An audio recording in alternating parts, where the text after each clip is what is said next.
They said the war would end by winter, but winter brought only death, and a letter he'd never finish reading. The envelope arrived on a Tuesday in March 1945. Thomas Hartley held it in his hands like something fragile, something that might disintegrate if he gripped too hard.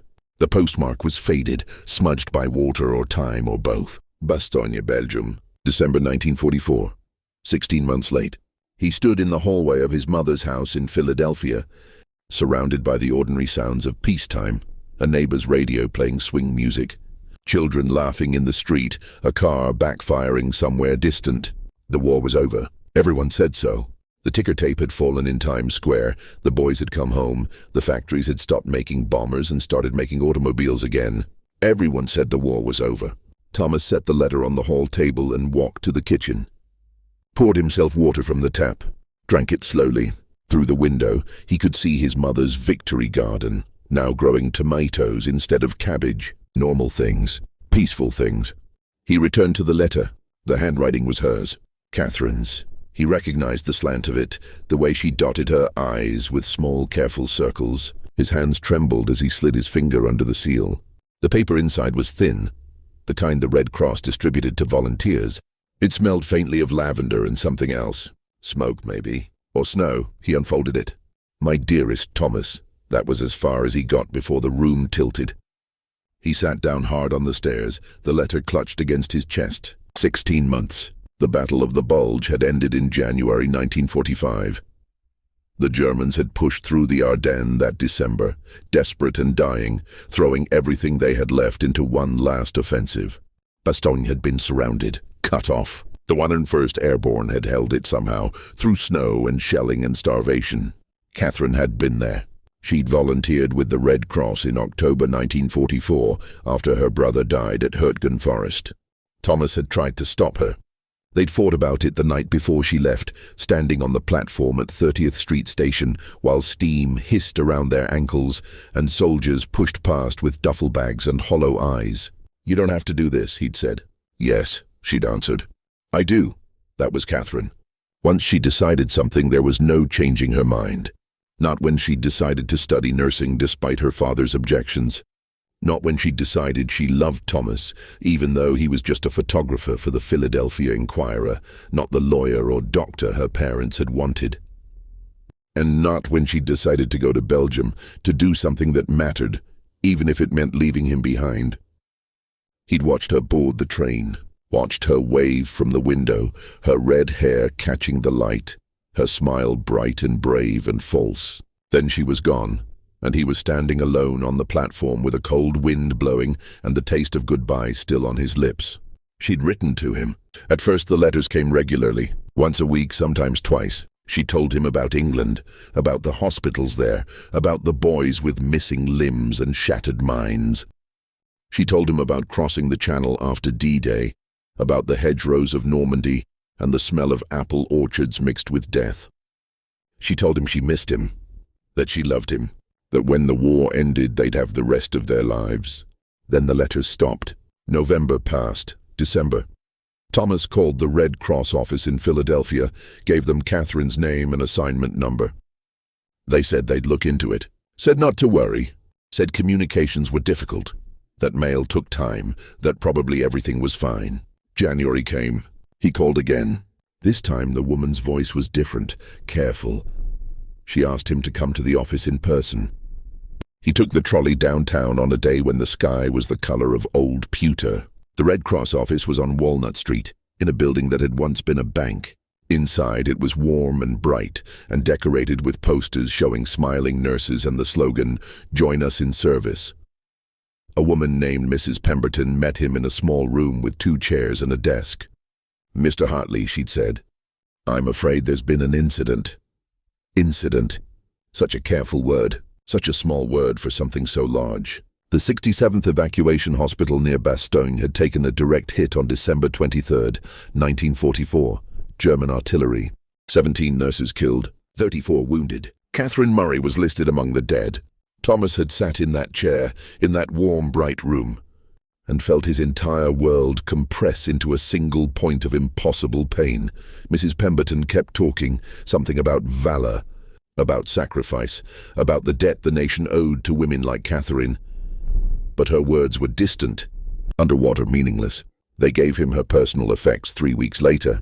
A small box containing a silver locket he'd given her for Christmas in 1943, a photograph of the two of them at the shore, and her nursing certificate. Nothing else. No letters, no diary, no final words. He'd tried to go on, returned to work at the newspaper, covered the end of the war, the celebration in the streets, the ships bringing soldiers home. He photographed reunions at the Navy Yard, wives jumping into their husbands' arms, children meeting fathers they'd only seen in photographs. He captured joy and relief and the complicated emotions of survival. But he felt nothing. At night, he'd lie awake and try to remember exactly how Catherine's laugh sounded. The particular shade of green in her eyes, the way she'd bite her lower lip when she was concentrating. Already, barely a year later, the details were slipping away, dissolving like morning fog, and he was terrified that one day he'd forget entirely. And now this, a letter from Bastogne. He forced himself to read it. My dearest Thomas, if you're reading this, something has gone wrong. I asked one of the doctors to mail this only if I don't make it through whatever's coming. We can hear the artillery now getting closer. The Germans broke through at several points and we're cut off. They say Patton is coming, but I don't know if he'll arrive in time. I need to tell you something. I should have told you before I left, but I was afraid. Afraid you'd try harder to stop me. Afraid I'd lose my courage. I'm pregnant. Thomas stopped breathing. I found out 2 weeks before I left Philadelphia. I know what you're thinking. Why didn't I tell you? Why did I still go? Thomas, I don't know if I can explain it in a way you'll understand. My brother died in October. Jimmy was 20 years old. 20. He'd never been in love, never finished college, never had a chance to become who he was supposed to be. And I was angry. So angry. At the Germans, at the war, at God, at everything. But mostly at myself, for being safe at home while boys like Jimmy were dying in forests in Germany. I thought, if I could save even one of them, if I could give even one mother her son back, maybe Jimmy's death would mean something. I know that's not rational. I know it doesn't bring him back. But grief isn't rational, Thomas. It's a wildfire and it consumes everything. I'm 3 months along now. There's a doctor here, Captain Morrison, who knows. He's been kind, says the baby is healthy, says I should go back to England. But I can't. Not with boys dying in every tent, calling for their mothers, calling for someone to hold their hands while they bleed out. I think about our baby every day. I wonder if it's a boy or a girl, if they'll have your eyes or mine, if they'll be stubborn like me or gentle like you, if we'll teach them to ride a bike in Fairmount Park, or take them to see the Liberty Bell, or watch them grow up in a world where war is just something in history books. If I don't make it through this, I need you to know, loving you has been the best thing I've ever done. You've been my anchor, my home, my reason. And I'm sorry. Sorry I left. Sorry I didn't tell you. Sorry I won't be there for all the moments we planned. But I'm not sorry about the baby. And I'm not sorry I came here. These boys need someone. And I can be that someone, even if it's just for a little while longer. The artillery is very close now. We're moving the patients underground. I have to go. Tell our child I loved them. Tell them their mother tried to do something brave. Forever yours. Catherine.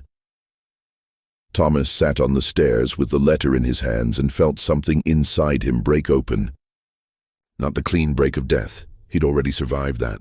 This was different. This was the shattering of everything he'd built around his grief. All the careful walls he'd constructed to keep functioning, to keep breathing, to keep pretending he was still alive. She'd been pregnant. Their child. His child. Both of them gone in an instant of German artillery. He read the letter again and again, searching for something. What? Comfort? Understanding? Absolution? The words blurred. His mother found him there an hour later, still sitting on the stairs, still holding the letter, still trying to comprehend the magnitude of what had been taken from him. That night he couldn't sleep. He got up at 3 a.m. and pulled out the box of Catherine's effects. The locket opened with a small click. Inside were 2 photographs cut to fit the oval frames. One of Thomas, One of Catherine's brother Jimmy grinning in his uniform. He studied Jimmy's face. Young Ernest so certain he'd come home. They all were. The boys who'd lined up at recruitment offices after Pearl Harbor. Eager to fight. Eager to prove themselves. Eager to be part of something larger than their small lives. Thomas had photographed hundreds of them. Thousands. At training camps, at embarkation points, at homecomings. The ones who'd survived came back changed. Quieter, older. Their eyes had seen things that no amount of forgetting could erase. But Jimmy hadn't come back at all. And Catherine, trying to make sense of senseless loss, had gone to Europe to save other women's brothers. Other women's sons. And now they were both gone, and Thomas was alone with a letter that had arrived 16 months too late and a grief so vast he couldn't see the edges of it. Before the war, Thomas Hartley had believed in permanence. He'd believed that if you loved someone enough, if you held on tight enough, you could keep them safe. He'd believed in tomorrow. The war had taught him differently. He'd started at the Philadelphia Inquirer in 1938, fresh out of school, hungry to make a name for himself. Photography wasn't just a job, it was a way of seeing, of capturing moments before they disappeared. His editor, a gruff man named O'Malley who'd covered the Great War, had told him, "A good photograph tells the truth. Not the truth people want to hear, the truth they need to see." Thomas had taken that to heart. He'd photographed breadlines during the Depression, captured the desperation in men's faces as they waited for work that would never come. He'd photographed strikes at the shipyards, police breaking up protests, children playing in streets where prosperity was just a memory. Then came 1941, Pearl Harbor. Everything changed overnight. The bread lines disappeared, replaced by recruitment lines. The factories roared back to life, building tanks and planes instead of cars and refrigerators. The city transformed, became a military machine, and Thomas's camera captured all of it. But his most important assignment came in March 1942, when O'Malley sent him to cover a fundraising gala for the Red Cross. "Get me pictures of society ladies pretending to care about the war effort," O'Malley had said with his usual cynicism. "Maybe we'll sell some papers." Thomas had gone, expecting exactly that. Champagne and pearls and people congratulating themselves for writing checks. And there was plenty of that, but there was also Catherine. He'd noticed her across the ballroom, standing apart from the crowd. She wore a simple navy dress, no jewelry except a watch on her wrist. While other women posed and preened for his camera, she was reading a report, her brow furrowed in concentration. Something about her stillness in the midst of all that motion caught his attention. He'd approached, camera lowered, not enjoying the party. She'd looked up startled. No, it's fine. I'm just reviewing patient intake protocols. We're expecting a surge of wounded from the Pacific and the hospitals aren't prepared." "You're a nurse?" "Nearly. I finish my certification next month." She'd smiled then, and Thomas felt something shift in his chest. "I'm Catherine Murray, and you're the photographer who's been making all the important people uncomfortable." "Thomas Hartley, and I prefer to think I'm documenting reality." "Same thing, isn't it? Making people uncomfortable is just another way of showing them reality."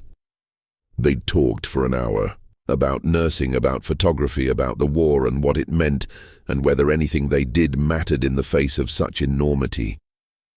She was smart and funny and completely unimpressed by pretension. When he'd asked if he could take her portrait, she'd agreed, but only if he'd let her take his afterward. "Fair is fair," she'd said. Her photograph of him had been terrible, out of focus, poorly framed. But he'd kept it anyway, pinned it above his desk at work. Morrison had seen it and laughed. "You're smitten." Thomas hadn't denied it. Their courtship, if you could call it that, happened in the stolen moments between Catherine's shifts at Pennsylvania Hospital and Thomas's assignments. Coffee at the automat, walks along the Schuylkill River. Long conversations on her front steps while the sun set and the streetlights flickered on. They talked about everything, books they'd read, places they wanted to go, the lives they might build when the war finally ended. If it ended, by late 1942, that was starting to feel like a very big if. He'd proposed on a rainy Tuesday in November, not at a restaurant or somewhere romantic. They were sitting in his car outside the hospital after her shift, and she'd just told him about a soldier who died that afternoon. 23 years old, burns over 60% of his body, kept calling for his mother until the morphine finally took him. "I hate this war," she'd said quietly. "I hate what it does to them, what it does to all of us." And Thomas, not thinking, not planning, had said, "Marry me." She'd turned to look at him, rain running down the windshield, her eyes red from crying. "What? Marry me? Not because of the war, not because we might not have tomorrow. Marry me because I love you, because even in the middle of all this darkness, you make me believe there's still light somewhere." She'd kissed him then, said yes a dozen more times while they sat in that car, with rain drumming on the roof and the future uncertain, and hope a fragile thing between them. They'd married in December 1942, a small ceremony at her parents' church. Her brother Jimmy had been on leave from basic training, proud in his new uniform, teasing Catherine about finally settling down. Her father had given a toast about love and duty and the sacrifices they'd all have to make. At the time, Thomas had thought he was talking about rationing, about air raid drills, about the small inconveniences of war. He hadn't understood what sacrifice really meant. Not yet. The first year of their marriage was good, better than good. They'd rented a small apartment in South Philadelphia, nothing fancy, but it was theirs. Catherine worked at the hospital. Thomas continued documenting the war effort, bond rallies, scrap drives, women working in factories. They'd talk about their days over dinner, share stories, make plans. They'd planned for children. Not right away. Catherine wanted to finish her degree and Thomas wanted to save more money, but someday. After the war, when things were normal again. But then Jimmy had died at Hurtgen Forest, and normal became a word that had no meaning. Thomas had been there when the telegram arrived. He'd watched Catherine's mother collapse in the doorway, watched her father stand frozen with the yellow paper shaking in his hands. He'd watched Catherine transform in an instant from his wife into something harder, something forged in grief and rage. "I'm going," she'd said that night, lying rigid beside him in bed. "The Red Cross needs nurses overseas. I'm going. Catherine, don't." Her voice was sharp as broken glass. "Don't tell me it's too dangerous. Don't tell me Jimmy wouldn't want this. He's dead. He doesn't get a say anymore. What about us? What about what, Thomas? What about our comfortable life while boys are dying? While my brother is in a grave in Germany? What about that?" He'd tried. God, he'd tried. For 2 weeks he'd argued, pleaded, reasoned. But Catherine had made up her mind, and once she did that, there was no changing it. She'd enlisted with the Red Cross in October 1944, 4 weeks of training. Then assignment to the European theatre. The night before she left, they'd fought, really fought, voices raised, things said that couldn't be unsaid. He'd accused her of running away from her grief instead of dealing with it. She'd accused him of being a coward, of hiding behind his camera instead of fighting. "I'm capturing the truth," he'd said. "That's what I do. That's what matters. Then capture this truth. Your wife is going to war, and you're too afraid to understand why." They'd stood on opposite sides of their tiny apartment, an ocean already between them. Then Catherine had picked up her bag and walked out. He'd caught up with her at the train station, pushed through the crowds to reach her before she boarded. "I'm sorry," he'd said. "I'm sorry for what I said. I'm scared of losing you." She'd touched his face, gentle now. The anger burned away. "I'm scared too, but I have to do this. I have to try to save someone. Can you understand that?" He'd nodded, though he didn't. Not really. Not until much later. "I love you," she'd said. "Remember that. No matter what happens, remember I love you." Then she'd boarded the train, and he'd watched it pull away, taking her toward England and Belgium and a battle in the Ardennes, where German artillery would find her on December 23rd, 1944. That was the last time he'd seen her. His last image of Catherine was her face in the train window, pale and determined, already gone even though she hadn't left yet. Thomas had tried to go on with his life, tried to pretend that the gnawing anxiety in his gut was just worry, not premonition. He'd thrown himself into work, taking assignments no one else wanted, working 18-hour days until he was too exhausted to think. It hadn't helped. When the telegram came in January, it felt inevitable, like he'd been waiting for it since October, since the moment Catherine had told him she was leaving. The words were formal, sterile. "We regret to inform you. Killed in action." serving her country with distinction. Serving her country. As if that made it better. As if patriotism was adequate compensation for everything he'd lost. The funeral was in February, a cold grey day with sleet falling. They'd buried an empty casket. Her body was in Belgium, would stay in Belgium until the war ended and they could bring the dead home. If they could find all the pieces to bring home. Thomas didn't ask for details. Didn't want to know. He'd stood at the graveside while a chaplain said words about sacrifice and honor and God's plan. Catherine's mother had wept. Her father had stood silent, his face carved from stone. And Thomas had felt nothing, just a vast empty space where his heart used to be. After, people had come to him with their condolences. They'd said she died doing something meaningful, that she was a hero, that he should be proud. He'd nodded, shaken hands, accepted casseroles, played the role of the grieving widower because that's what was expected, but inside he was drowning. The weeks after Catherine's funeral blurred together. Thomas went through the motions of living, woke up, went to work, came home, tried to sleep. But he felt disconnected from it all, like he was watching himself from a distance. A photographer documenting someone else's grief. Morrison had tried to help in his gruff way. Gave him easier assignments, told him to take time off if he needed it. But time off meant sitting alone in the apartment he'd shared with Catherine, surrounded by her things, suffocating in memories. So Thomas worked, shot photographs of war bond rallies and rationing drives and soldiers returning home to families that were still intact. Every homecoming he photographed felt like a knife twisting. He'd started drinking, not much at first, just a glass of whiskey before bed to help him sleep. But one glass became 2, became 3, became however many it took to stop seeing Catherine's face every time he closed his eyes. Morrison noticed, pulled him aside one afternoon in March. "You're circling the drain." "Kid," Thomas had looked at him, this man who'd seen war, who'd lost friends in the trenches of France 25 years earlier. "How did you do it?" he'd asked. "How did you keep going?" Morrison had been quiet for a long moment. "Honestly, I didn't, not at first. Took me 10 years and a lot of bad decisions before I figured out that drowning in guilt and grief doesn't honor the dead. It just adds to the body count." She was pregnant. The words came out before Thomas could stop them. He hadn't told anyone, hadn't said it out loud. But now, standing in Morrison's cluttered office with the smell of cigarette smoke and old newsprint, it spilled out. Catherine was pregnant. I found out from a letter that arrived 16 months late. I didn't just lose my wife. I lost my child, a child I never knew existed until they were already gone. Morrison's face had gone pale. "Jesus, kid, I'm sorry. Everyone says that. Everyone's sorry, but sorry doesn't bring them back. Sorry doesn't give me answers.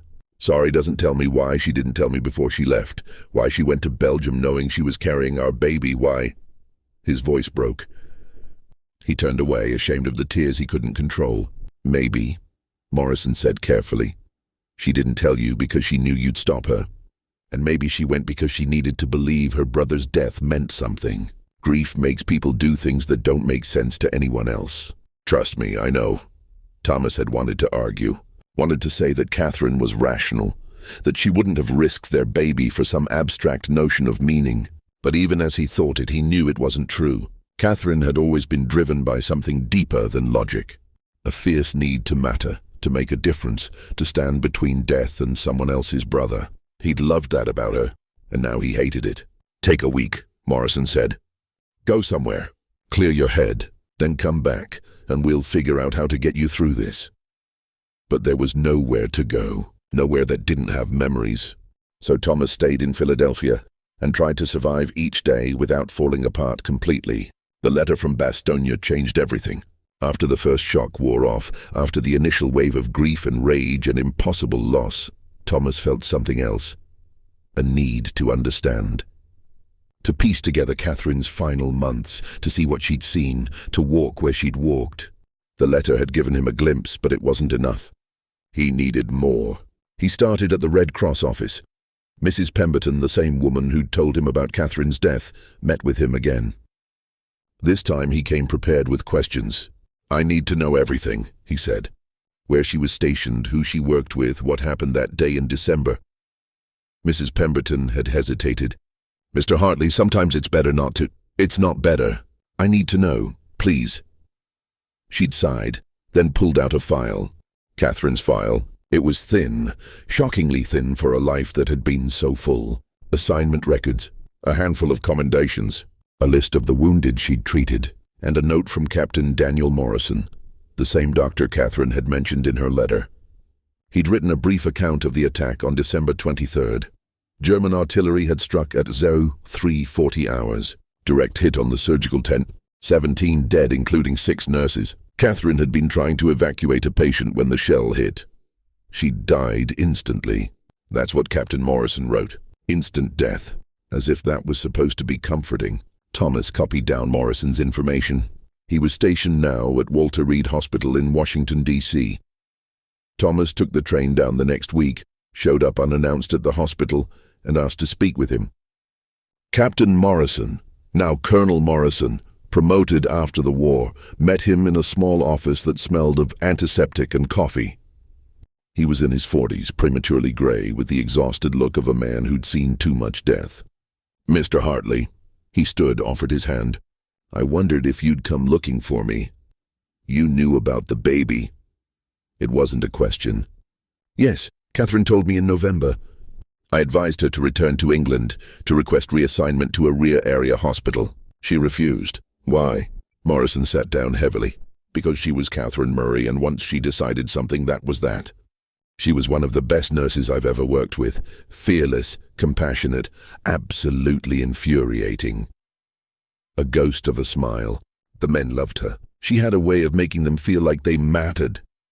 Like they weren't just casualties, just numbers. She'd sit with them for hours if they needed it. Hold their hands. Write letters to their families. She saved dozens of lives. Thomas felt something crack inside him. But she couldn't save her own. No. Morrison's voice was gentle. None of us could. We were surrounded, under siege. The Germans were shelling us constantly. We lost 17 people that night, and it could have been worse. Should have been worse. But Catherine had insisted we reinforce the patient wards, sandbag the surgery tent. Her preparation saved lives, just not hers. Did she... Thomas had to stop, gather himself. Did she suffer? No, it was instant. I was 20 feet away when it happened. She was helping a corporal with a leg wound, trying to get him to the underground shelter. The shell came through the roof. By the time I reached her, she was already gone. Thomas closed his eyes, tried to imagine it. Catherine in her nurse's uniform, calm in the chaos, doing what she always did, putting someone else first. And then nothing. Darkness. The end of everything she was and everything she could have been. I mailed the letter, Morrison continued. The one she gave me in December. She made me promise. If anything happened to her, I had to send it. But the mail system was chaos. Bastogne was cut off. By the time we were relieved, by the time I could actually mail it. He shook his head. I'm sorry it took so long to reach you. She didn't tell me about the baby. Thomas heard the accusation in his own voice. She left for Belgium pregnant with my child and never said a word. Morrison was quiet for a moment. I can't speak to her reasons. But I can tell you this, she talked about you constantly. Showed me your photograph. Told me about your plans for after the war. She loved you, Mr. Hartley. Whatever choices she made, they came from love, not from its absence. Love, as if love made it acceptable. As if love justified taking their unborn child into a war zone and getting them both killed. Thomas stood. Thank you for your time, Colonel. Mr. Hartley, Thomas, I know you're angry. You have every right to be, but don't let anger be the last word. Catherine was trying to do something good in a world full of terrible things. That matters. It has to matter, does it? Thomas asked. Because from where I stand, all her trying did was leave me alone with a letter and a hole in my life that will never be filled.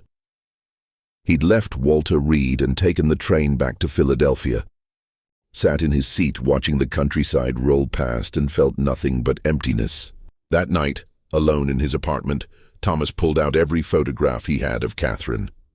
Spread them across the floor. There weren't many. She'd hated being photographed, said it made her self-conscious. But he had a few. Catherine at the shore, Catherine on their wedding day, Catherine asleep on their couch, her hair falling across her face. He studied each one, trying to find something he'd missed. Some clue to why she'd done what she did. But the photographs just showed him what he already knew. She'd been beautiful, vibrant, alive. And now she wasn't. He picked up his camera. He hadn't used it for anything personal in months, had kept it strictly professional, a tool rather than an art. But now he photographed the pictures of Catherine, photographed her locket, photographed the letter from Bastogne. Through the viewfinder, the world became manageable again, became something he could frame and focus and understand. Behind the camera, he didn't have to feel. He could just see, but eventually he had to put the camera down. Had to face the empty apartment and the empty future and the question he couldn't answer. What now? Spring turned to summer. The world kept spinning. In Philadelphia, people went about their lives, working, falling in love, raising children, complaining about the heat. As if the war had never happened. As if 500,000 American dead were just statistics. As if grief was something that ended when the victory parades were over. Thomas watched it all through his camera lens, documented the return to normalcy, the collective decision to forget, to move on, to not think too hard about what had been lost. Morrison kept giving him assignments and he kept shooting them mechanically, professionally, without feeling anything at all. In July, the newspaper sent him to cover the return of more wounded from Europe. They were bringing them home by the shipload now, the ones who'd survived but would never be whole again. Men with missing limbs, missing faces, missing minds, the ones with visible wounds and the ones with wounds that would never heal. Thomas photographed them at the Naval Hospital. Young men in wheelchairs learning to walk with prosthetics. Young men with bandages over their eyes, learning to navigate a world they could no longer see. Young men who woke screaming in the night from dreams of battles they couldn't forget. He photographed them, and for the first time since Catherine's death, he felt something other than numbness. He felt rage. These were the boys Catherine had died trying to save. These broken remnants, these shattered survivors. She'd given up everything, her safety, their future, their child, for them. And what had it accomplished? They were alive, yes, but at what cost? And for what? One afternoon in August, he was photographing a group therapy session when one of the patients, a corporal named Jenkins with burns covering half his face, looked directly at him. "You him?" Jenkins asked. Thomas lowered his camera. "Excuse me? You're Thomas Hartley, right?" The photographer. "Your wife was Catherine Murray." The world tilted. "You knew her?" "She saved my life. Bastogne, December 44. I took shrapnel in my leg, my chest, my face. Was bleeding out in a foxhole. Your wife, she came out in the middle of shelling to pull me back. Got me to the medics, who spent 2 hours in surgery keeping me alive." Jenkins touched his scarred face. "I know I'm not pretty. I know I'll never be who I was, but I'm alive because of her."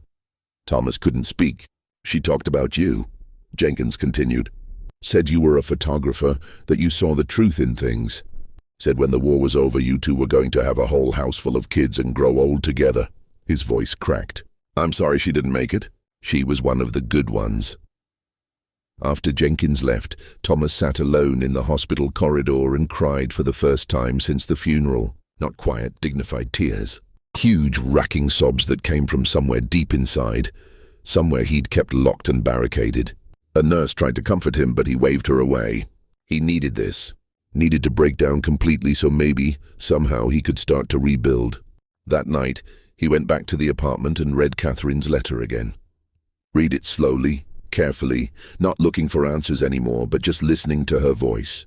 If we'll teach them to ride a bike in Fairmount Park, or take them to see the Liberty Bell, or watch them grow up in a world where war is just something in history books. She'd had dreams, plans, a future she could see even in the middle of hell. And she'd chosen to be in that hell because she thought she could make a difference. Maybe she had. Thomas thought about Jenkins, about his scarred face and the life he still had to live. Thought about all the other soldiers Catherine had treated, the ones who'd made it home. How many of them were there? Dozens, hundreds? How many children would meet fathers who would have died without her? How many futures existed because she'd been brave enough, stubborn enough, foolish enough to go to Bastogne? It didn't make her death acceptable. Didn't make the loss of their child any less devastating. But maybe Morrison had been right. Maybe it had to matter. Because if it didn't, if her death was just waste and tragedy and nothing more, then what was the point of any of it? In September, Thomas made a decision. He went back to Morrison's office at the newspaper. "I want to do a story," he said. About the nurses, the ones who served overseas, the ones who died, the ones who came back. I want to show people what they did, what they sacrificed. Morrison studied him. You sure you're ready for that? No, but I need to do it anyway. All right. You've got 3 months. Make it count. Thomas spent the next 12 weeks tracking down everyone he could find who'd known Catherine. He interviewed nurses who'd served with her in England, doctors from the 67th Evacuation Hospital, soldiers she'd treated. He traveled to Walter Reed, to army hospitals in Maryland and Virginia and New York. He collected stories. Catherine had been fearless, they all said, had volunteered for the most dangerous assignments, had stayed calm when shells were falling and men were dying, had a gift for making patients feel seen, valued, human. One nurse, a woman named Margaret, who'd been Catherine's bunkmate, told him, "She talked about you all the time. Used to read your letters out loud to us at night. Made us all jealous the way you wrote to her, like she was the only woman in the world." "She never told me she was pregnant," Thomas said. Margaret had looked at him with something like pity. She was terrified. Terrified you'd be angry, terrified she'd lose the baby, terrified of what it meant to be bringing a child into this world. But she was also happy. Kept saying that maybe this baby was proof that life goes on, that hope survives even in the darkest times. Hope. Catherine had always had so much of it, even when Thomas couldn't see it. Even when the world seemed full of nothing but death and loss. She'd believed in something better. He photographed the nurses he interviewed. Not posed portraits, but candid shots. Margaret laughing at a memory. A doctor named Stevens staring out a window. A nurse named Patterson holding her Purple Heart. He captured them in moments of reflection, of remembrance, of survival. And slowly through their stories, Catherine became real to him again. Not the frozen image in his memory, not the tragic figure in a letter, but a complicated, flawed, brave woman who'd done what she thought was right, even when it cost her everything. By November, Thomas had enough material for a substantial feature. He wrote it himself. Morrison said he had to, that it wouldn't be right any other way. He wrote about Catherine, specifically about her choices and her sacrifice. But he also wrote about all the other nurses, the 16 killed at Bastogne, and the hundreds more who died in other places. He wrote about what they'd given up, what they'd endured, what they'd saved. He titled it, "The Ones Who Stayed, American Nurses in the European Theater." It ran on the front page of the Sunday edition in December 1946, exactly 2 years after Catherine's death. The response was immediate and overwhelming. Letters poured in from families of nurses, from soldiers they'd treated, from people who'd never known this story existed. The piece was picked up by wire services, reprinted in papers across the country. Morrison called it the best work Thomas had ever done. You made people see them, not as statistics, as human beings who mattered. But for Thomas, the value wasn't in the acclaim or the attention. It was in the process, in rebuilding Catherine from fragments, in understanding her choices, in finding a way to honor her that wasn't just grief and anger. It didn't fix him, didn't make him whole again, but it was a start. In January 1947, on what would have been their 5th wedding anniversary, Thomas went to the cemetery. He hadn't been back since the funeral. Couldn't face it. But now, holding a copy of the newspaper feature, he felt ready. The day was cold and bright, the sky a hard, clear blue. Catherine's grave was in the corner of the cemetery, under a maple tree that was bare now, but would be beautiful in spring. Her headstone was simple. Catherine Murray Hartley, 1920-1944, beloved wife and daughter, Red Cross nurse. Thomas stood there for a long time. Not praying, he'd never been religious, but just being present, remembering. Finally, he spoke out loud, feeling foolish but needing to say it anyway. "I'm angry at you." His breath misted in the cold air. "I'm angry that you left, that you didn't tell me about the baby, that you chose to go to Bastogne when you could have stayed safe. I'm angry that you're gone, and I'm here, and there's nothing I can do about it." The wind moved through the bare branches above. Somewhere a bird called. "But I'm also proud of you. Proud of what you did, even if I don't understand it, even if I never fully understand it. You saved lives, Catherine. Jenkins told me you saved his. How many others? How many people are alive right now because you were brave enough to be there?" He placed the newspaper on her grave, weighted down with a stone so it wouldn't blow away. "I'm not going to forget you. I couldn't even if I tried, but I think I need to start living again. Really living, not just going through the motions. I think that's what you'd want. I hope, that's what our child would have wanted if they'd had the chance to know me. Our child. He'd never known if it was a boy or a girl, would never know what they might have become, but they'd existed. For 3 months, his child had been alive in the world, a secret hope that Catherine had carried with her to Belgium. Thomas knelt and placed his hand on the frozen ground. I love you. I loved you then. I love you now, and I'll love you for whatever time I have left. But I can't stay frozen in this moment forever. I have to move forward, even if it feels like betrayal. He stayed there until the cold drove him home. But something had shifted. Not healed. He'd never fully healed, but shifted. He could breathe a little easier, could think about tomorrow without it feeling like an impossibility. Over the next months, Thomas threw himself into work with new purpose. Morrison, seeing the change in him, started giving him more substantive assignments. Stories about veterans transitioning home, about the housing shortage, about the thousands of war brides arriving from Europe. Thomas approached each one not just as a photographer, but as a documentarian, someone trying to capture truth. In March, he got an assignment that changed everything.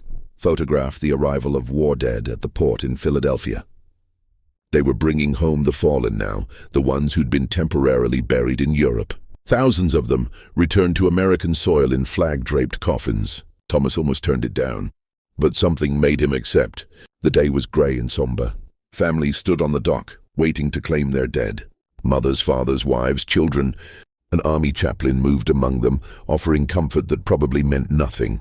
How could any words matter when your son or husband or father was coming home in a box? Thomas photographed it all, the coffins being unloaded, the families weeping, the stoic faces of the honor guards. And then he saw something that stopped him. A woman, maybe 25, holding a small boy who couldn't have been more than 2 years old. She was staring at one of the coffins, tears streaming down her face, while the boy played with her necklace, oblivious to the grief surrounding him. Thomas lowered his camera, approached her carefully. I'm sorry for your loss. She looked at him, eyes red and exhausted. My husband. He died at Okinawa in May 1945. War was basically over, and he still died. Our son never met him. How is that fair? It wasn't fair. None of it was fair. Thomas thought about Catherine, about their unborn child, about all the futures that had been stolen by this war. It's not, he said simply. It's not fair at all. They stood together in silence while the coffins were loaded onto trucks. Finally, the woman spoke again. They tell me I'm supposed to be proud, that he died for his country, that his sacrifice mattered. And maybe it did. But all I feel is angry. Angry that he's gone, that our son will never know him, that I have to figure out how to live without him. I understand, Thomas said. My wife died at Bastogne. She was a nurse. We'd been married 2 years. She was pregnant when she died. I didn't even know until after. So yes, I understand being angry. The woman's face crumpled. How do you do it? How do you keep going? Thomas thought about that, about the last 16 months, the darkness and the grief and the slow, painful climb back towards something resembling life. I don't know. Some days I don't keep going. I just exist. But other days I think about what she'd want. And she'd want me to live, to find meaning, to make something out of all this loss. So I try to do that. Try to tell stories that matter, to show people truth. It's not much, but it's something. The woman nodded, held her son a little tighter. Thank you, she said, for understanding. Thomas photographed her then, not the grief, not the drama, but her holding her son, this small piece of her husband that survived. The boy looked at the camera and smiled, a bright, innocent smile that had no idea what had been lost. That photograph became the centerpiece of his next feature. The war's other casualties, families left behind. It ran in May 1947 and won him his first journalism award. But the award didn't matter. What mattered was the letters he received afterward, hundreds of them, from widows and orphans and parents who'd lost children. They thanked him for seeing them, for telling their stories, for making their grief visible. One letter was from Catherine's mother. She'd barely spoken to Thomas since the funeral, had blamed him somehow for not stopping Catherine from going overseas. But now she wrote, Dear Thomas, Your work has helped me understand my daughter in a way I couldn't before. I see now that she was trying to honor Jimmy's memory, trying to make his death mean something. I don't know if I can forgive her for leaving, for taking our grandchild away from us, but I can understand why she felt she had no choice. Thank you for keeping her memory alive. Thank you for showing the world who she really was. With love, Eleanor. Thomas folded the letter carefully and put it with Catherine's other effects. It wasn't forgiveness. He wasn't even sure what he needed to forgive, but it was something. An acknowledgement that life was complicated, that people made impossible choices for reasons that made sense only to them. He thought about what Catherine had written in her letter. Grief isn't rational. It's a wildfire, and it consumes everything. Maybe the point wasn't to be rational.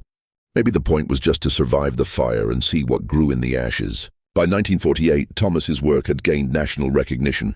He was covering not just Philadelphia, but traveling across the country, documenting the aftermath of war.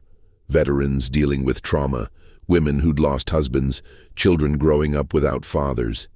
His photographs were stark and honest, sometimes uncomfortable, always true. Morrison told him he was doing the most important work of his career. You're showing people what war actually costs.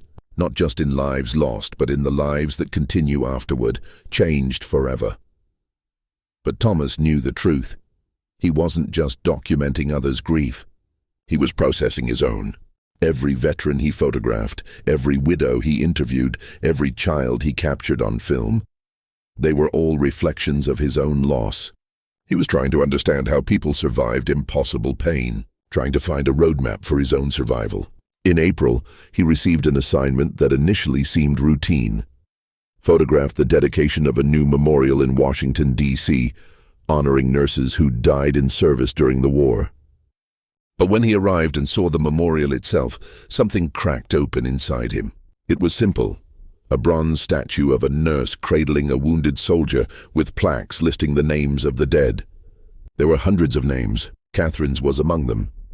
Catherine Murray Hartley, Red Cross nurse, 67th Evacuation Hospital, killed in action December 23, 1944. Bastogne, Belgium. Thomas stood before it while dignitaries gave speeches about sacrifice and honor. He barely heard them. He was staring at Catherine's name, carved in bronze, permanent now in a way she could never be again. This was what remained, a name on a plaque, a story in a newspaper, photographs in an album. After the ceremony, an older woman approached him. She wore a Red Cross uniform with service ribbons, and her face was kind but weathered. "You're Thomas Hartley," she said. "I've seen your work. You did that feature about the nurses." "Yes, ma'am. I served with your wife. I was at the 67th when she died." Thomas's heart lurched. "You were there?" "I was. My name's Helen Fisher. I was one of the senior nurses, helped train Catherine when she first arrived in Belgium." She paused. "Would you like to hear about her? About those last few months?" They found a bench away from the crowds. Helen spoke for an hour, painting a picture of Catherine that Thomas had never fully seen. How she'd arrived in Belgium in November 1944, nervous but determined. How she'd thrown herself into the work, sometimes staying up for 36 hours straight when casualties were heavy. How she'd befriended the other nurses, told stories about Philadelphia, about her husband, the photographer. "She showed us your letters," Helen said. "You wrote to her almost every day, didn't you?" "I tried. I wanted her to know I was thinking about her." She knew. She treasured those letters. Used to read them when things got really bad, when we'd lost too many boys in one day. Said your words reminded her why she was there, because love still existed somewhere, even in the middle of all that death. Thomas felt tears building. "Did she tell you about the baby?" Helen's expression softened. "Yes, she was terrified and thrilled in equal measure. Kept saying she couldn't believe that in the middle of hell, she was carrying new life. It gave her hope, I think. Made her believe that maybe things would be okay in the end. But they weren't. No. But Thomas, you need to understand. Catherine knew the risks. We all did. That night in Bastogne, the night she died, she could have gone to the shelter earlier. We all could have. But there were patients who couldn't be moved, who needed someone with them. Catherine stayed because that's who she was. She wouldn't abandon them. So she chose them over our child. Over me, over our future. Helen was quiet for a long moment. I don't think she saw it that way. I think she saw a boy bleeding out who needed her in that moment, and she couldn't walk away. It wasn't about choosing. It was about being who she was, a healer, a protector, someone who couldn't turn her back on suffering. Even if it meant losing everything. Yes, even then, Helen took his hand. I know that's hard to accept. I know you probably wish she'd been more selfish, that she'd put her safety first. But if she had been that kind of person, would you have loved her the way you did? The question hit Thomas like a physical blow, because Helen was right. The Catherine he'd fallen in love with was fierce and compassionate and completely incapable of standing by while others suffered. That quality had drawn him to her, and that same quality had taken her away from him. I miss her, he said, his voice breaking. God, I miss her so much. I know. We all do. But Thomas, she's not really gone. Not completely. She lives in the men she saved, in the work you're doing to honor her, in the memory of everyone who knew her. That has to be enough. It's all any of us get in the end, the echo of our lives and the people we touched. After Helen left, Thomas sat on that bench for a long time, watching people come and go from the memorial. Some were crying. Others stood stoic. All of them were connected by loss, by the terrible mathematics of war. He thought about Catherine's letter, about her words. Tell our child I loved them. Tell them their mother tried to do something brave. He'd been so focused on his anger, on what had been taken from him, that he'd missed the point. Catherine hadn't gone to Belgium to abandon him. She'd gone to try to save lives, to create meaning from her brother's death, to be someone who mattered. And she had. She'd mattered to Jenkins, to Helen, to dozens of other soldiers who'd made it home because of her. Their child had never been born. Would never grow up, never learn to ride a bike in Fairmount Park, never see the Liberty Bell. But in a way, Catherine had been right. Their child had been proof that hope survives. Because even in the darkest moment, even knowing the risks, Catherine had carried that hope inside her. Had believed in a future worth fighting for. Thomas pulled out his camera and photographed the memorial. Not a formal shot, but a personal one. Catherine's name on the plaque, sunlight catching the bronze letters. This was proof she'd existed. Proof she'd mattered. And maybe, he thought, that was enough. The years passed. 1948 became 1949, became 1950. The war receded further into history, became something people talked about with nostalgia rather than pain. The economy boomed. New suburbs sprouted up around Philadelphia. Young families bought houses, planted trees, built futures. Thomas watched it all through his camera lens. He was in his 30s now, successful in his career but still fundamentally alone. He dated occasionally. Morrison's secretary tried to set him up more than once, but nothing stuck. How could it? How could he explain to someone new about Catherine, about the child he'd lost, about the grief that still ambushed him at unexpected moments? He'd learned to live with it. That was the best he could say. The sharp, desperate pain had dulled to a persistent ache. He could go days without thinking about Catherine. Then something, a particular shade of red hair, the smell of lavender, a letter in a mailbox, would hit him, and the loss would be fresh all over again. His work became his life. He documented post-war America with the same unflinching eye he'd brought to his feature on nurses. He photographed veterans struggling with alcohol and unemployment. He photographed the Korean War as it erupted in 1950, the weary faces of soldiers wondering why they were fighting again so soon. He photographed the slow healing of a nation trying to forget what it had endured. In 1952, Morrison died. A heart attack at his desk, quick and relatively painless.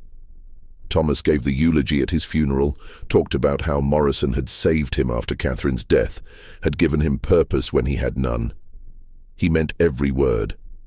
The new editor at the Inquirer was younger, more interested in feel-good features than hard truth. Thomas clashed with him repeatedly, finally left the paper in 1953 and went freelance. It was risky financially, but he needed the freedom to chase the stories that mattered to him. One of those stories, in 1954, took him back to Europe. A group of American Gold Star mothers, women who'd lost sons in the war, were organizing a pilgrimage to visit their sons' graves in France and Belgium. Thomas pitched a feature about it to Life magazine, was surprised when they accepted. He flew to Paris in June, spent 3 weeks following the mothers as they visited cemeteries in Normandy, in the Ardennes, in places where their boys had fallen. It was gutting work, photographing mothers weeping over white crosses, capturing their faces as they touched their sons' names carved in marble, watching them leave flowers and letters and small mementos as if these gestures could somehow reach across the gulf between living and dead. But it was also beautiful, in a terrible way. There was something profound about their grief, their determination to honor their sons, their refusal to let distance or time erase the memory of what had been lost. On the last day of the trip, Thomas drove to Bastogne. He hadn't planned to go. The 67th Evacuation Hospital, Catherine's unit, had been stationed near Liège, not Bastogne. But something pulled him there. Some need to see the place where she'd spent her final days. The town had been rebuilt since the siege. New buildings replaced the ones destroyed by shelling. People went about their lives, shopping, working, sitting in cafes. It looked nothing like the photographs Thomas had seen from December 1944, when the town had been encircled, bombed, frozen. He found the site where the 67th Evacuation Hospital had been. There was nothing to mark it now, just a field and some trees. But Thomas stood there anyway, trying to imagine it. The tents, the wounded, Catherine moving among them with her calm efficiency. A man approached from a nearby farm. He was in his 60s, weathered and bent. He spoke in French-accented English. "You are American?" "Yes, I'm looking for something. My wife served here during the siege. She was a nurse. She died when the hospital was shelled." The man's expression changed. "The nurses?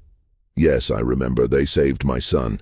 He was wounded in the fighting, nearly died. One of your American nurses, she stayed with him for hours, kept him alive until they could operate." Thomas's throat tightened. "Do you remember her name?" "No, I'm sorry. It was many years ago, but I remember she had red hair. Very pretty. Very kind. Red hair. Catherine." "That was my wife," Thomas said. "Catherine." The man's eyes widened. "Then your wife saved my son's life. He is alive today because of her. He has children now, grandchildren, all because she was brave enough to be here when we needed her." He insisted Thomas come to his house, meet his family. The son, Charles, was there, middle-aged now but still carrying the scars of war. When Thomas told him about Catherine, Charles wept. "I never knew her name," Charles said. "Never got to thank her. She held my hand while they operated, told me I was going to be fine, that I had to live because the world needed more good people. I've tried to honor that, tried to be someone worth saving." Thomas stayed for dinner, met Charles's wife and 3 children, sat at their table while they shared food and stories and remembered a time when their world had been on fire. And for the first time since Catherine's death, Thomas felt something other than loss. He felt gratitude. Catherine had saved this man, had created a future for him, and because of that, these children existed, this family, this small piece of joy in the world. It didn't erase the pain, didn't make Thomas's loss acceptable. But it made Catherine's death mean something beyond just tragedy. She'd left a mark on the world, had changed it in ways small and profound. That night, alone in his hotel room in Bastogne, Thomas wrote in the journal he'd kept sporadically since the war. "I've spent 10 years angry at Catherine for leaving, for not telling me about our child, for choosing duty over us.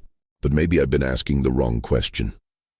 Maybe it's not about whether her choice was right or wrong.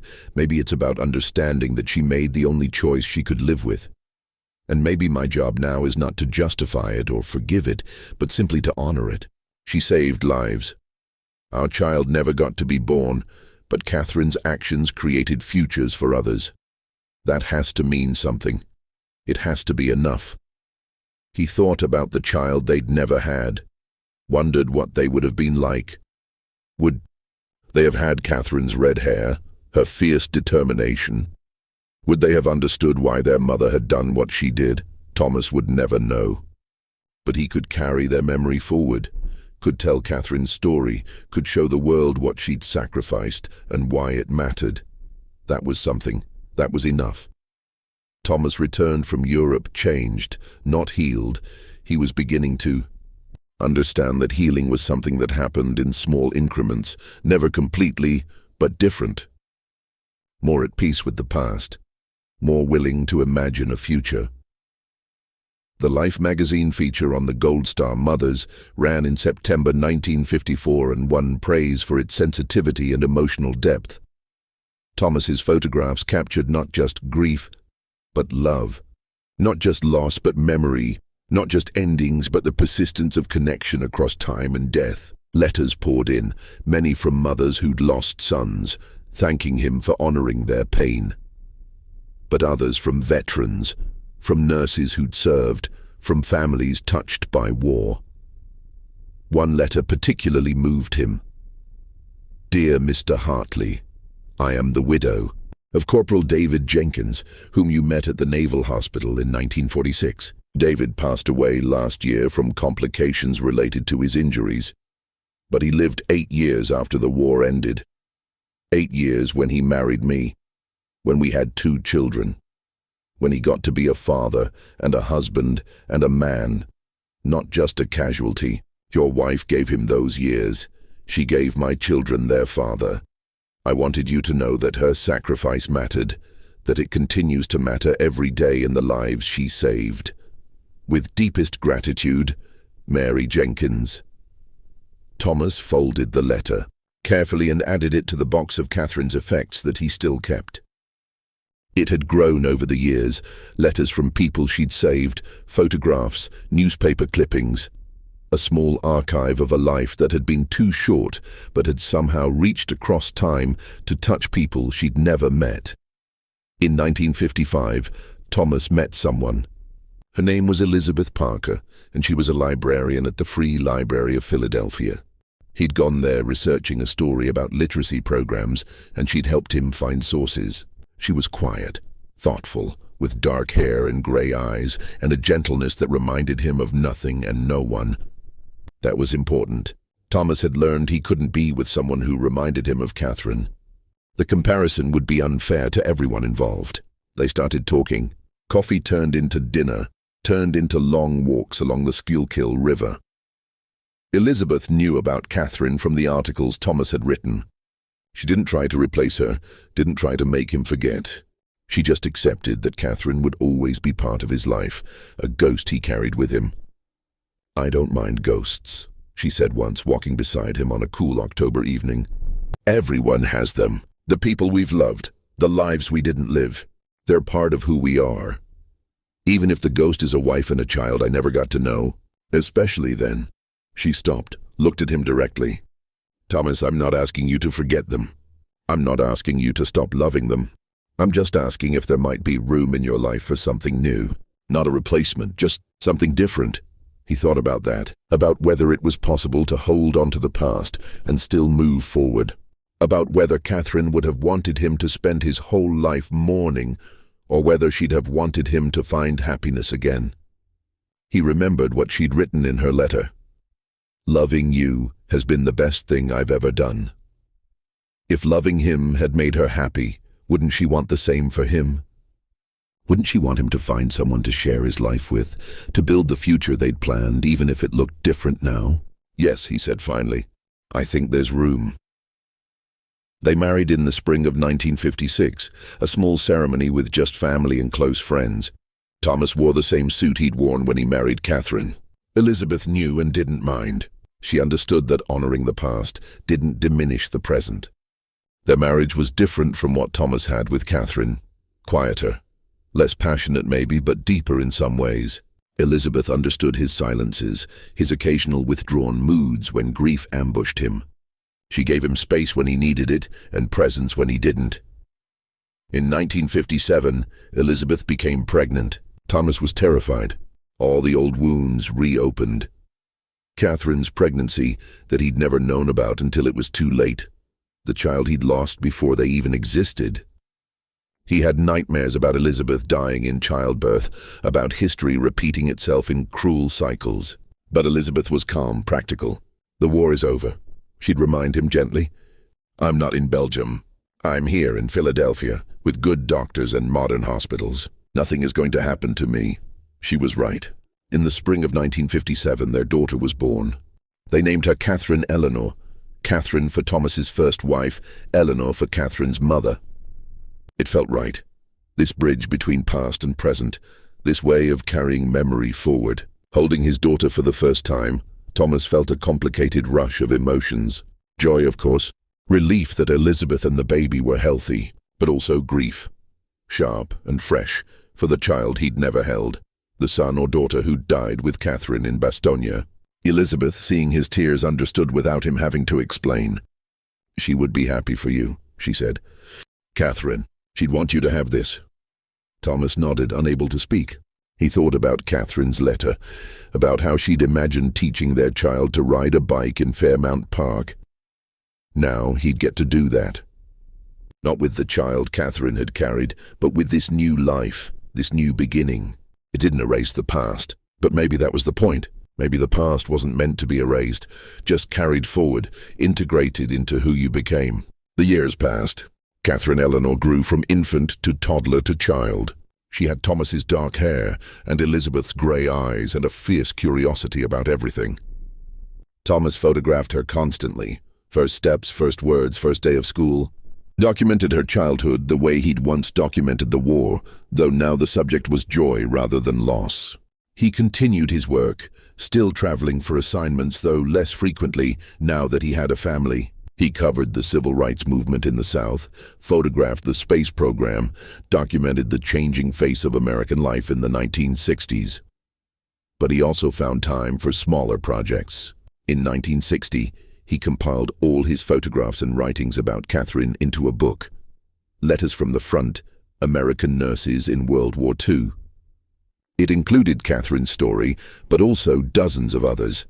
The women who'd served and survived, who'd carried their own losses and triumphs into the post-war world. The book was modestly successful, more a labor of love than a commercial venture. But it mattered to the nurses who'd served, to the families who'd lost loved ones. It was proof that their sacrifices hadn't been forgotten, that someone was still paying attention to what they'd endured. Catherine Eleanor grew up knowing she was named for a hero. Thomas and Elizabeth told her stories about Catherine Murray, not sanitized versions, but the truth.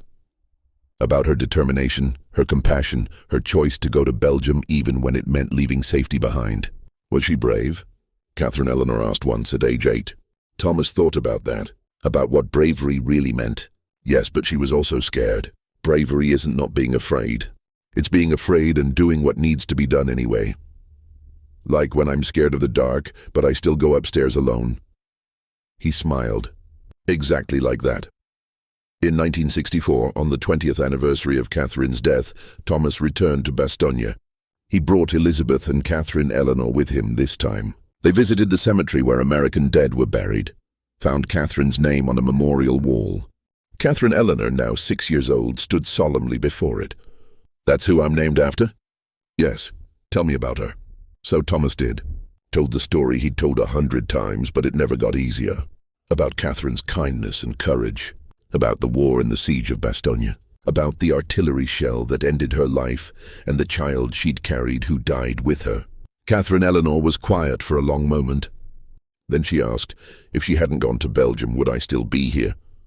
It was such a child's question, but it struck Thomas to his core, because the answer was complicated. If Catherine hadn't gone to Belgium, if she'd stayed safe in Philadelphia, if she'd lived, would Thomas have eventually married Elizabeth? Would this particular child have been born? I don't know, he said honestly. Life is full of paths we don't take, futures that never happen. But you're here now and that matters. You matter.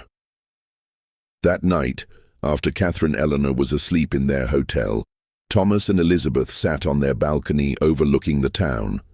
It was peaceful now, prosperous. No sign of the battle that had raged here 20 years ago, except in the memorials and memories. Do you ever regret it? Elizabeth asked. Marrying me? Having Catherine Eleanor? Building a life that Catherine never got to have? Thomas took her hand. No, never.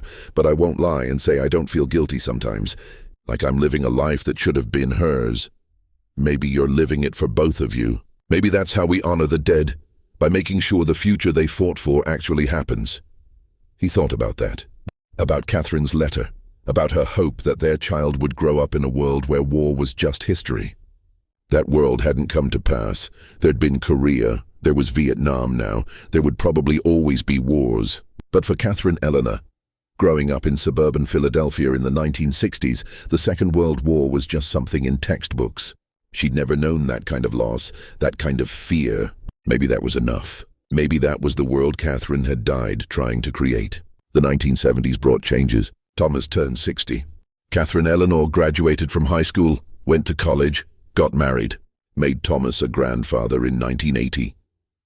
He held his grandson and saw Catherine in the child's red hair, felt the weight of generations, the way love and loss and memory carried forward through time. Elizabeth retired from the library. Thomas slowed down his photography work, taking fewer assignments, spending more time with family. They traveled some Europe again, the Pacific places that held no wartime memories, just beauty and possibility. But Thomas never stopped thinking about Catherine. On December 23rd every year, he'd go to her grave, bring flowers, sit for a while and remember, not just the loss anymore, but the fullness of who she'd been. Her laugh, her determination, the way she'd made him believe in something beyond himself. In 1984, 40 years after Catherine's death, Thomas received an invitation to speak at a ceremony commemorating the Battle of the Bulge. The army was dedicating a new memorial at Bastogne, and they wanted him there as someone who'd lost family in the siege. He almost declined. He was 71 now, tired, not sure he wanted to dredge up old grief for a ceremony. But Elizabeth convinced him to go. You need to see it, she said. Need to see that people still remember, that what Catherine did still matters. So they went, Thomas and Elizabeth and Catherine Eleanor and her husband and their son, 3 generations traveling to Belgium to honor a woman who died before most of them were born. The ceremony was moving. Speeches by veterans, by Belgian officials, by family members of those who'd died. When they called Thomas's name to speak, he walked slowly to the podium, looking out at the crowd of hundreds. He'd prepared remarks. But standing there, looking at all those faces, he forgot what he'd planned to say. Instead, he spoke from the heart. My wife Catherine died here 40 years ago today. She was 24 years old. She was pregnant with our first child. She was trying to save a wounded soldier when German artillery hit the hospital. She died instantly, and for years, decades, I was angry about that. Angry at her for going, angry at the war for taking her, angry at God or fate or whatever force decided that she should die while others lived. He paused, gathered himself. But over the years, I've come to understand something. Catherine didn't die here. She lived here. For 3 months, in the coldest winter in decades, under constant bombardment, surrounded by death and suffering, Catherine Murray Hartley lived more fully than most people do in 80 years. She saved lives. She brought comfort. She made a difference. He looked at Catherine Eleanor, standing in the crowd with his grandson in her arms. She never got to meet her child. Never got to grow old with me, never got to see the world she fought for, but her legacy lives on, in the men she saved, in their children and grandchildren, in the work I've done to honor her memory, in my daughter who carries her name and her spirit, in all of us who remember that freedom isn't free, that peace comes at a cost, and that sometimes ordinary people do extraordinary things just because they must. When he finished, there was silence. Then someone started clapping. Then everyone was standing, applauding. And Thomas realized he was crying, that Elizabeth was holding him. That somehow, finally, after 40 years, he'd found a way to say goodbye. After the ceremony, people came up to him, veterans who'd been at Bastogne, families of nurses who'd served. Charles, the Belgian farmer's son Catherine had saved, now an old man himself but still alive, still carrying the gift she'd given him. And a woman, elderly and frail, who took Thomas's hand and said, "I'm Margaret. I served with Catherine. I was her bunkmate. I've thought about her every day for 40 years. Margaret, the nurse who told Thomas that Catherine had been terrified and happy about the pregnancy." They talked for an hour, sharing memories, filling in gaps in each other's stories. By the end, they were both crying and laughing, bound together by love for a woman who'd been gone for longer than she'd been alive. That night, Thomas walked alone to the field where the hospital had stood. The memorial was new, but the ground was the same ground where Catherine had taken her last breath. He stood there under the stars, the Belgian winter cold around him, and finally spoke the words he'd been carrying for 40 years. "I forgive you." He didn't know if he was talking to Catherine or to himself. Maybe both. "I forgive you for going. I forgive you for not telling me about the baby. I forgive you for leaving me alone. And I forgive myself for being angry, for taking so long to understand, for all the years I spent focused on loss instead of love." The wind moved through the trees. Somewhere a church bell tolled. "Thank you for saving those boys. Thank you for being brave.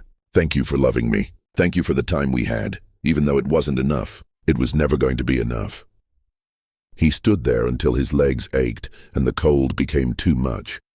Then he walked back to the hotel, where Elizabeth was waiting, where his family slept, where life continued in all its messy, complicated beauty. Thomas Hartley died in 1999, at age 86. He'd lived a long life, published 6 books of photography, won numerous awards, witnessed the end of the Cold War and the beginning of the digital age. He'd been a husband twice, a father, a grandfather, a great-grandfather. He'd left his mark. But what he was proudest of, what he talked about in his final years, was his work documenting the nurses of World War II. The book he'd published in 1960 had been reissued multiple times, had become required reading in nursing schools, had ensured that women like Catherine weren't forgotten. In his final months, when cancer made it hard to breathe and pain was a constant companion, Thomas would ask Elizabeth to bring him the box of Catherine's effects. He'd hold her locket, read her letter, look at the faded photographs, not with grief anymore, but with gratitude. "She gave me everything," he told Elizabeth near the end. "Not just the years we had together, but the purpose I found after she died. She made me better, made me see what mattered." Elizabeth had held his hand, this woman who'd lived in Catherine's shadow for 40 years and never once complained. "She'd be proud of you, of the life you've lived, of Catherine Eleanor." Catherine Eleanor came to see him the day before he died. She was 51 now, a college professor, teaching history to students who thought World War II was ancient history. She'd inherited her father's camera, his eye for truth, his belief that stories mattered. "Tell me about her again," she said, sitting by his hospital bed. About Catherine, so Thomas did. One last time, he told her about meeting Catherine at a fundraising gala, about their courtship and marriage, about her decision to volunteer for the Red Cross. He told her about the war and Bastogne and the letter that arrived too late. He told her about the years of grief and anger and slow healing. He told her about finding love again with Elizabeth, but never forgetting Catherine. "She was brave and foolish and magnificent," he said, his voice barely a whisper now. "And I loved her for all of it. Even the parts that broke my heart." Catherine Eleanor was crying. "I'll remember her. I'll make sure my children remember. She won't be forgotten." "I know." Thomas smiled. "That's all any of us can ask for. To be remembered. To have mattered." That night, Thomas dreamed he was back in Philadelphia in 1944. He was standing on the platform at 30th Street Station, watching Catherine board the train. But this time he didn't try to stop her. He just waved, let her go, knowing that some things were inevitable, that some choices had to be made even when they led to loss. In the dream, Catherine turned back one last time and smiled.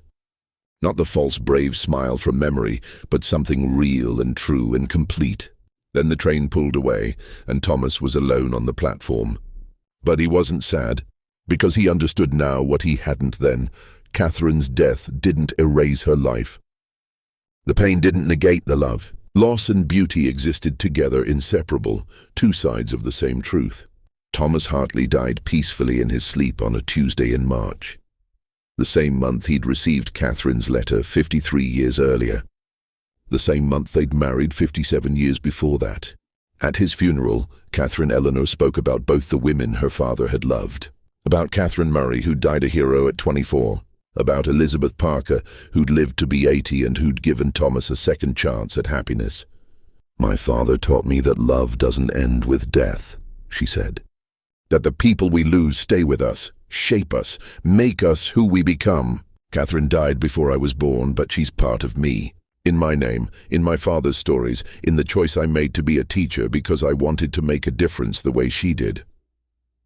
After the funeral, after the reception, after everyone had gone home, Catherine Eleanor went to the cemetery, to the grave where her father was now buried next to Elizabeth, and then she walked to the other side of the cemetery, to where Catherine Murray's memorial stood. She placed flowers on both graves, connected them in death as they'd been connected in life, these two women who'd loved the same man in different ways, in different times. "Thank you," Catherine Eleanor said to the first Catherine, "for saving those boys, for being brave, for loving my father, for making him the man who raised me." The sun was setting, painting the sky in shades of gold and red.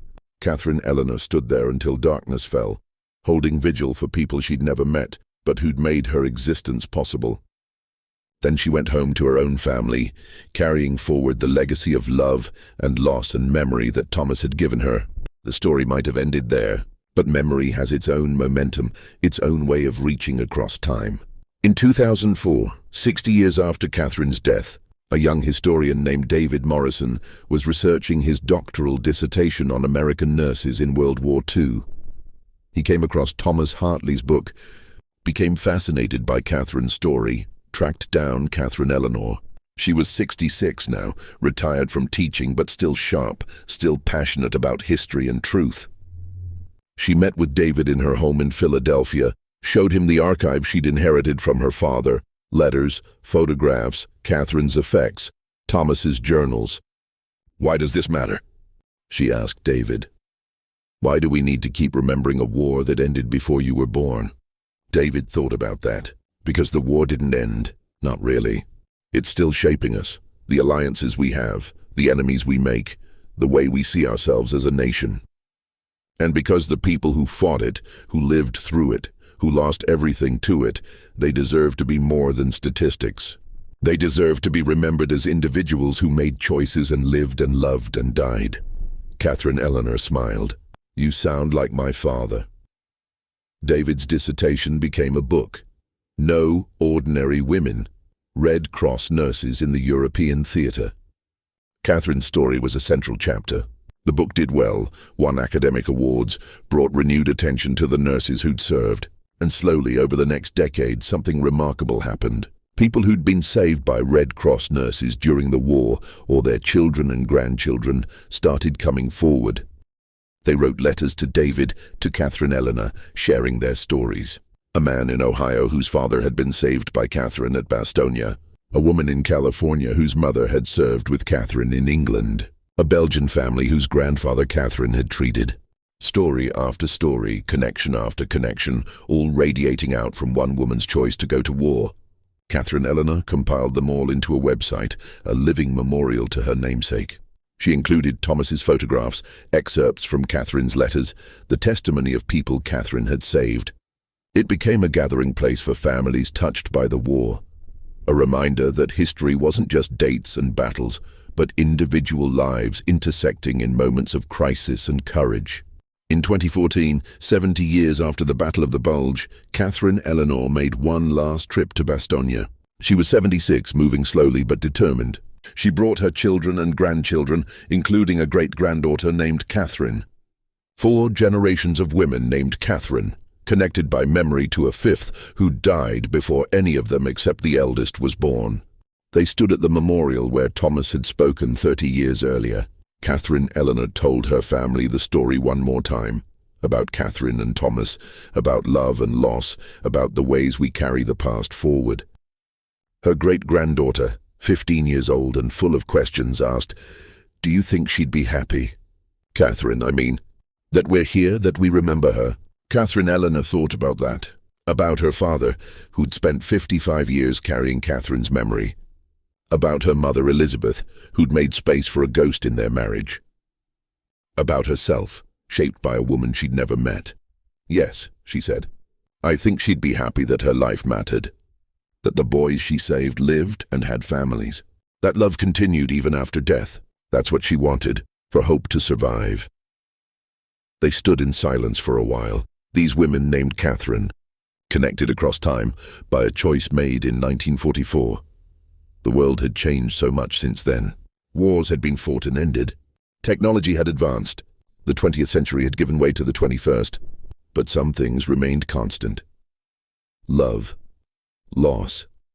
The need to believe that our choices matter, that our sacrifices mean something, that the pain we endure creates something better for those who come after. As they left the memorial, young Catherine stopped to read the names carved in stone. So many of them, hundreds of nurses who died in service, each one a life, a story, a choice to stand between death and someone else's son. "I want to be a nurse," she said suddenly. Like her, like Catherine. Catherine Eleanor felt tears in her eyes. 4 generations removed and still the echo continued. Still, Catherine's choice reverberated forward, shaping futures she could never have imagined. "Then you will be," Catherine Eleanor said. "And you'll be extraordinary." Years passed, decades. The 20th century became history, then distant history, then something that only the very old could remember firsthand. The veterans died one by one, taking their memories with them. The nurses died. The families of those who'd served died. But the story remained, passed down, preserved, retold. In 2044, 100 years after Catherine Murray's death, her great-great-great-granddaughter, a doctor named Catherine Hayes, stood at a memorial service in Bastogne. She was there to honor not just Catherine Murray, but all the nurses who'd served in World War II. Most of them were gone now, every single one, their direct memories lost to time. But what they'd done lived on, in the medical advances they'd pioneered, in the advocacy for better care for wounded soldiers, in the generations of nurses they'd inspired, in the simple fact that they'd shown up, had stood in harm's way, had chosen to serve when they could have stayed safe. Catherine Hayes spoke about her ancestor, this woman she'd never met but whose name she carried. She talked about the letter from Bastogne that arrived too late, about Thomas Hartley's grief and eventual healing, about the legacy of love that had shaped 5 generations of their family. "We are here," she said, "because Catherine Murray Hartley believed in something larger than herself, because she chose to act even when action meant risk, even when it meant loss, and because Thomas Hartley chose to honor that choice, to tell her story, to ensure she wasn't forgotten." She looked out at the crowd, historians, military personnel, family members, people who'd been touched in some way by the story of a nurse who died a century ago. 100 years, she said. A century of remembering, of passing the story forward, of believing that individual lives matter, that choices have consequences that echo through time. Catherine died before she turned 25. She never got to raise her child, never got to grow old with her husband, never got to see the world she fought for. But she changed it anyway, through the lives she saved, through the story she left behind, through all of us who carry her forward. After the ceremony, Catherine Hayes walked alone to the field where the hospital had stood.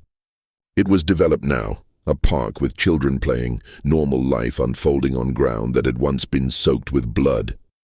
She thought about Catherine Murray, pregnant and terrified, but determined to do what she believed was right. Thought about Thomas Hartley, broken by loss but finding a way to survive and even thrive. Thought about all the generations between, each one shaped by a choice made in 1944. And she thought about herself. Standing here 100 years later, a doctor because Catherine had been a nurse, alive because Thomas had found love again, carrying forward a legacy of service and courage and the stubborn belief that hope matters. The war took everything, except the one thing he couldn't let go. Catherine Hayes pulled out her phone and took a photograph of the park.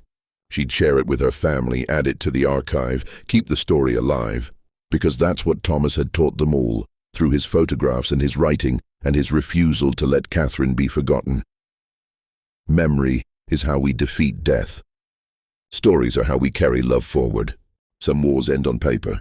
Others never end at all.